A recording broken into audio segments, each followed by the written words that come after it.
अस्सलाम वालेकुम दोस्तों, मैं हूं उस्मान मंशा और आप देख रहे हैं रेसलिंग फीवर। दोस्तों आज थी रेसलमेनिया 40 की night 2 and oh my God there are no words to explain. आज का दिन तो जैसे रेसलिंग फैंस के लिए एक गिफ्ट था, स्पेशली अगर हम रेसलमेनिया के मेन इवेंट मैच और रेसलमेनिया की एंडिंग की बात करें। फर्क नहीं पड़ता कि आप किसको सपोर्ट कर रहे हैं, रेसलमेनिया में इतनी आइकॉनिक फिनिश मुझे नहीं लगता कि हमने डब्ल्यूडब्ल्यूई में पिछले 10 या शायद 20 सालों में भी रेसलमेनिया की ऐसी एंडिंग देखी होगी। इस साल की रेसलमेनिया तो पूरी पैसा वसूल थी। खैर अपने टॉपिक पर आते हैं कि इस हेडलाइनिंग विक्ट्री के बाद कोडी रोड्स का डब्ल्यूडब्ल्यूई में फ्यूचर क्या होने वाला है एंड इतने बड़े लॉस के बाद what is next for Roman Reigns. इसी पर हम आज डिटेल में बात करने वाले हैं, तो वीडियो को एंड तक लाजमी देखिएगा। तो चलें बिना देर किए शुरू करते हैं।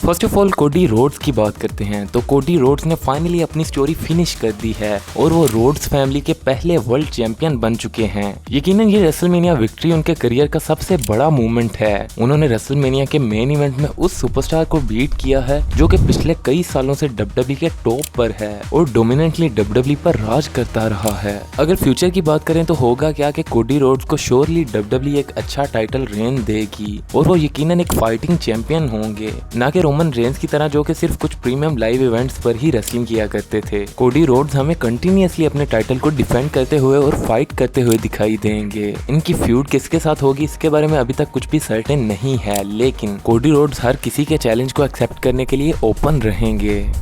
दोस्तों अगर बात करें रोमन रेंस की, तो रोमन रेंस ने डब्ल्यूडब्ल्यूई में पिछले 4 साल राज किया है। वो डब्ल्यूडब्ल्यूई के मॉडर्न डे में सबसे लॉन्गेस्ट रेनिंग चैंपियन रहे हैं और इन्होंने 1300 से भी ज्यादा दिनों तक चैंपियनशिप को होल्ड किया है। लेकिन दोस्तों उनके करियर के सबसे बड़े लॉस के बाद अब उनका डब्ल्यूडब्ल्यूई में फ्यूचर क्या होगा। तो दोस्तों इस हवाले से ये एक्सपेक्टेड है कि रोमन रेंस डब्ल्यूडब्ल्यूई से कुछ टाइम के लिए ब्रेक लेंगे। ये मैं इसलिए कह रहा हूँ क्योंकि डब्ल्यूडब्ल्यूई ने फ्यूचर इवेंट्स के लिए रोमन रेंस को पोस्टर्स में फीचर नहीं किया है और वैसे भी हमने डब्ल्यूडब्ल्यूई में ये ट्रेंड देखा है कि जब भी कोई रेसलर बड़ी हार को फेस करता है तो इसके बाद वो डब्ल्यूडब्ल्यूई से कुछ देर के लिए गायब हो जाता है, जिसके बाद वो फिर से अपना रिटर्न करके एक फ्रेश स्टार्ट लेता है। लेकिन दोस्तों रोमन रेंस का केस डब्ल्यूडब्ल्यूई के बाकी सुपरस्टार से बिल्कुल मुख्तलिफ है, क्योंकि हम जानते हैं कि without any doubt Roman Reigns WWE के सबसे बड़े सुपरस्टार हैं और इनके बारे में कोई भी फैसला लेने से पहले WWE 1000 bar सोचेगी। So let's see कि क्या रोमन रेंस डब्ल्यूडब्ल्यूई से वाकई ही ब्रेक लेंगे या वो इसी तरह फिर से डब्ल्यूडब्ल्यूई में कंटिन्यू करेंगे। आप इस बारे में अपना ओपिनियन हमें कमेंट सेक्शन में दे सकते हैं और रेसलमेनिया के बारे में आप क्या कहना चाहेंगे और इसको किस तरह रेट करेंगे ये भी आप हमें कमेंट सेक्शन में जरूर बताइएगा। अगर आपको वीडियो पसंद आई हो तो वीडियो को लाइक जरूर करें। मजीद रेसलिंग वीडियोस के लिए चैनल को भी सब्सक्राइब कर लें। Thanks for watching and good bye.